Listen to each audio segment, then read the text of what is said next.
Seventh സ്റ്റാൻഡേർഡിന്റെ basic സയൻസിലെ ഓരോ chapters ആയിട്ട് നോക്കാം. ഇതിൽ ഫസ്റ്റ് ചാപ്റ്റർ ആണ് നമ്മൾ ആദ്യം നോക്കാൻ പോകുന്നത്. നമുക്ക് അതിൽ തന്നെ എല്ലാ കാര്യങ്ങളൊന്നും വേണ്ട. ഇമ്പോർട്ടൻ്റ് ആയിട്ട് നമുക്ക് എക്സാമിന് ചോദിച്ച് കണ്ടിട്ടുള്ള ഒരു പാർട്ടുണ്ട്.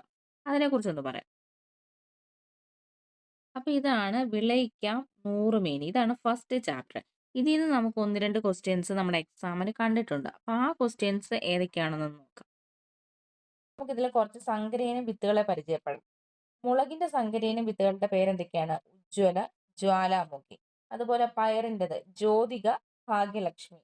നെല്ല് പവിത്ര, അന്നപൂർണ. അന്നപൂർണയൊക്കെ നമ്മൾ കേട്ടിട്ടുള്ളതാണ്. അതുപോലെ പവിത്രയും കൂടെ നമ്മൾ എന്ത് ചെയ്യുക, പഠിച്ചു വെക്കുക. അതുപോലെ തെങ്ങിൻ്റെത് ചന്ദ്രലക്ഷ, ചന്ദ്രശങ്കര. വെണ്ടയുടേത് നമ്മൾ കേട്ടിട്ടുള്ളതാണ് സൽകീർത്തി, അതുപോലെ കിരൺ. ഇതൊക്കെയാണ് ഇതിനകത്ത് പറയുന്ന സങ്കരയിനം വിത്തുകൾ. നമുക്ക് എക്സാമിന് ചോദിച്ചു കണ്ടിട്ടുണ്ട് ഇങ്ങനെ സങ്കരയിനം വിത്തുകൾ ഏതൊക്കെയാണെന്നുള്ള അതിന്റെ പേരുകളെ പറ്റിയിട്ട് നമുക്ക് എക്സാമിന് ചോദിച്ചിട്ടുണ്ട്.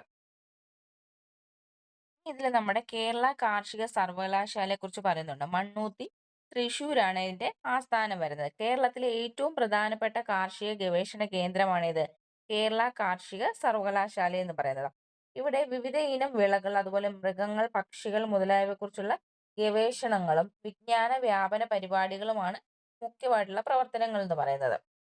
കേരള കാർഷിക സർവകലാശാലയുടെ പ്രാദേശിക ഗവേഷണ കേന്ദ്രങ്ങൾ ഏതൊക്കെയാണെന്ന് നോക്കാം. ഇത് സംസ്ഥാനത്തിന്റെ വിവിധ ഭാഗങ്ങളിലായിട്ടാണ് പ്രവർത്തിക്കുന്നത്. അപ്പോൾ ഫസ്റ്റ് പറയുന്നത് കേന്ദ്ര കിഴങ്ങ് വിള ഗവേഷണ കേന്ദ്രം, ശ്രീകാര്യം, തിരുവനന്തപുരത്താണ് ഇതിന്റെ ആസ്ഥാനം എന്ന് പറയുന്നത്. അതുപോലെ കിഴങ്ങ് വർഗ്ഗങ്ങളെ പറ്റിയുള്ള പഠനവും അവയുടെ ഉൽപാദനവുമാണ് എവിടെ നടക്കുന്നത്? ശ്രീകാര്യത്ത്, അതായത് കേന്ദ്ര കിഴങ്ങ് വിള ഗവേഷണ കേന്ദ്രത്തിൽ. അടുത്തത് റബ്ബർ റിസർച്ച് ഇൻസ്റ്റിറ്റ്യൂട്ട്, കോട്ടയം. അത്യുൽപാദന ശേഷിയുള്ളതും വിവിധ ഭൂഭാഗങ്ങൾക്ക് അനുയോജ്യമായ റബ്ബർ ഇനങ്ങൾ വികസിപ്പിക്കുന്നതാണ് ഇവിടുത്തെ പ്രവർത്തനം എന്ന് പറഞ്ഞാൽ റബ്ബർ റിസർച്ച് ഇൻസ്റ്റിറ്റ്യൂട്ട്, കോട്ടയം. കേന്ദ്ര തോട്ടവിള ഗവേഷണ കേന്ദ്രം, കാസർഗോഡ്. തെങ്ങ്, കവുങ്ങ്, കൊക്കോ തുടങ്ങിയവയെ കുറിച്ചുള്ള ഗവേഷണമാണ് എവിടെ നടക്കുന്നത്? കേന്ദ്ര തോട്ടവിള ഗവേഷണ കേന്ദ്രം. കേന്ദ്ര തോട്ടവിള ഗവേഷണ കേന്ദ്രം എവിടെയാണ്, അല്ലെങ്കിൽ റബ്ബർ റിസർച്ച് ഇൻസ്റ്റിറ്റ്യൂട്ട് എവിടെയാണ്? അങ്ങനെയൊക്കെയുള്ള ചോദ്യങ്ങൾ നമുക്ക് മുന്നേ PSCയിൽ കണ്ടിട്ടുണ്ട്. പ്രധാനപ്പെട്ട പോയിന്റാണ് ഹരിത വിപ്ലവം. ഹരിത വിപ്ലവത്തിന്റെ പിതാവ് ആരാണ്? Doctor MS Swaminathan. ഇന്ത്യയിലെ ഹരിത വിപ്ലവത്തിന്റെ പിതാവ് എന്നറിയപ്പെടുന്ന ആരാണ്? Doctor MS സ്വാമിനാഥനാണ്. അത്യുൽപാദന ശേഷിയുള്ള വിത്തുകൾ വികസിപ്പിക്കുകയും അത് കർഷകർക്കിടയിൽ പ്രചരിപ്പിക്കുകയും അതുവഴി ഭക്ഷ്യോൽപാദന മേഖലയിൽ കുതിച്ചുചാട്ടം സാധ്യമാക്കുകയും ചെയ്തത് ആരാണ്? Doctor MS സ്വാമിനാഥനാണ്. തെക്കുകിഴക്കൻ ഏഷ്യയിലെ മിക്ക രാജ്യങ്ങളെയും പട്ടിണിയിൽ നിന്ന് കരകയറ്റിയത് അദ്ദേഹത്തിന്റെ പരിശ്രമങ്ങളായിരുന്നു. അതുപോലെ മക്സെ, വേൾഡ് ഫുഡ് പ്രൈസ്, പത്മഭൂഷൺ എന്നീ പുരസ്കാരങ്ങളും അദ്ദേഹത്തിന് ലഭിച്ചിട്ടുണ്ട്. അതുപോലെ ഇമ്പോർട്ടൻ്റ് ആയിട്ടൊരു പോയിന്റാണ് ഈ ഹരിത വിപ്ലവം ഏത് 5 ഇയർ പ്ലാനിലാണ് സ്റ്റാർട്ട് ചെയ്തത്? നമ്മുടെ 3rd 5 ഇയർ പ്ലാനിന്റെ കാലഘട്ടത്തിലാണ് ഹരിത വിപ്ലവം സ്റ്റാർട്ട് ചെയ്തിരിക്കുന്നത്. അപ്പോൾ ഹരിത വിപ്ലവം അത്യാവശ്യം എല്ലാ എക്സാമിലും റിപ്പീറ്റ് ആയിട്ട് ചോദിക്കുന്ന ഒരു ടോപ്പിക്കാണ്. അപ്പോൾ അതുകൊണ്ട് ആ ഒരു ടോപ്പിക്കിനെ പറ്റിയിട്ട് കുറച്ച് ഡീറ്റെയിൽഡ് ആയിട്ട് നമുക്ക് പറയാനുണ്ട്. അപ്പോൾ ആ ഒരു ടോപ്പിക്കായിട്ട് നമുക്കൊരു വീഡിയോ ചെയ്യാം. അടുത്തത് വളരെ ഇമ്പോർട്ടൻ്റ് ആയിട്ടൊരു ടോപ്പിക്കാണ്. ഈ ഒരു ടോപ്പിക്കിൽ നിന്ന് നമുക്ക് ക്വസ്റ്റ്യൻസ് കണ്ടിട്ടുണ്ട്. ഈ അടുത്ത് തന്നെ ക്യൂണിക്കൾച്ചർ എന്ന് പറഞ്ഞാൽ എന്താണെന്നൊരു ക്വസ്റ്റ്യൻ ഉണ്ടായിരുന്നു. അപ്പം നമുക്ക് ഓരോന്ന് നോക്കാം. പട്ടുനൂൽപ്പുഴു വളർത്തുന്നതാണ് എന്ത്? സെറികൾച്ചർ. അതുപോലെ പൂ കൃഷിക്ക് പറയുന്നതാണ് എന്ത്? ഫ്ലോറികൾച്ചർ. തേനീച്ച വളർത്തലിന് എന്താണ് പറയുന്നത്? എപ്പിക്കൾച്ചർ. എപ്പിക്കൾച്ചർ തേനീച്ച വളർത്തൽ. ക്യൂണിക്കൾച്ചർ എന്ന് പറഞ്ഞാൽ മുയൽ വളർത്തൽ.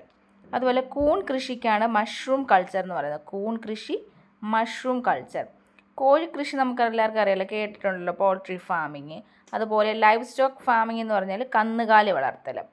പിസി കൾച്ചർ എന്ന് വെച്ചാൽ എന്താ? മത്സ്യകൃഷി. പിസി കൾച്ചർ, മത്സ്യകൃഷി. അപ്പോൾ ഇത് വളരെ ഇമ്പോർട്ടൻ്റ് ആണ്. അതുപോലെ നമുക്ക് പഠിക്കാൻ എളുപ്പമുള്ളൊരു ടോപ്പിക്കാണ്. ഇതിൽ നിന്ന് ക്വസ്റ്റ്യൻസ് നമ്മൾ കണ്ടിട്ടുള്ളതാണ്.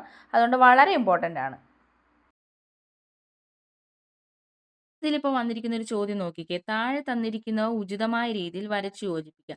നമുക്ക് ഈ ഒരു ക്വസ്റ്റ്യൻ വൺ വേർഡ് ആയിട്ടും അതല്ല ഈ ഒരു രീതിയിൽ സ്റ്റേറ്റ്മെന്റ് ക്വസ്റ്റ്യൻ്റെ രീതിയിലും വേണമെങ്കിൽ നമുക്ക് വരാമല്ലോ. അപ്പോൾ ഏത് രീതിയിൽ വന്നാലും നമുക്കത് ആൻസർ ചെയ്താൽ മതി. അപ്പം നമുക്കിതൊന്ന് ആൻസർ ചെയ്ത് നോക്കിയാലോ. എപ്പിക്കൾച്ചർ എന്ന് പറഞ്ഞാൽ എന്താണ്? തേനീച്ച വളർത്തൽ. അതുപോലെ ക്യൂണിക്കൾച്ചർ എന്ന് പറഞ്ഞാൽ എന്താണ്? മുയൽ വളർത്തൽ. സെറികൾച്ചർ എന്താണ്? പട്ടുനൂൽപ്പുഴു. പിസി കൾച്ചർ എന്താണ്? മത്സ്യം വളർത്തൽ.